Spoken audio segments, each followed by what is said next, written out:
que la réalité se déconstruit. C'est ici que l'histoire se construit. J'ai vécu, on ne me voit plus, mais mon souvenir subsiste. Paimboeuf recèle de forts potentiels cachés. En ce lieu, à l'intérieur des terres, ils découvrirent, en descendant de leur voiture, que l'air sentait la pluie. Ici, la Loire, tout part d'elle et tout y retourne. Un rocher perdu sur une île, ou peut-être pas. Peut-être qu'il sait très bien qui il est, où il est, d'où il vient et où il va. Mais là encore, peut-être pas. La beauté se retrouve dans les coins de la ville délaissée, la beauté est dans l'histoire qui reste marquée. C'est presque dangereux de rêver à haute voix un avenir pour Paimboeuf. On risque de détruire ce qui fait son charme. Estuaire. Entre Atlantique et Loire, la biodiversité peine à se hérer dans un milieu où tout bouge. La ville se vide, redevient une île, mais derrière les friches, vous trouverez le calme.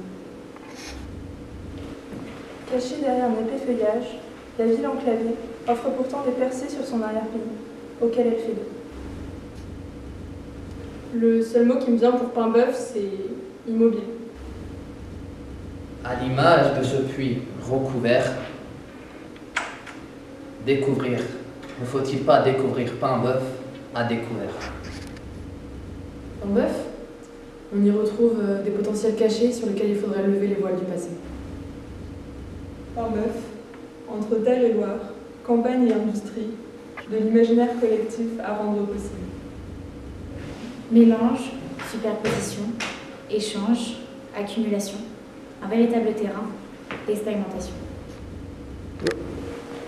Froid, gris, humide, une ville de caractère.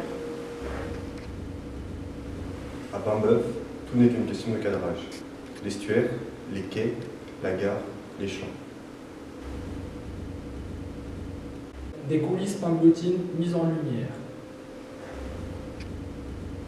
Au gré des marées de la journée, le visage de Paimboeuf change. À la nuit tombée, les bords de Loire s'illuminent. Et si on considère Paimboeuf comme une ville de tous les possibles, alors gardons à l'esprit que des petits possibles, c'est bien aussi.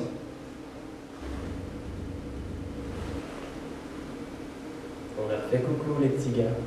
On leur fait coucou. La vitrine ligérienne dévoile son arrière-boutique aux curieux disposés à découvrir les riches strates de son vécu.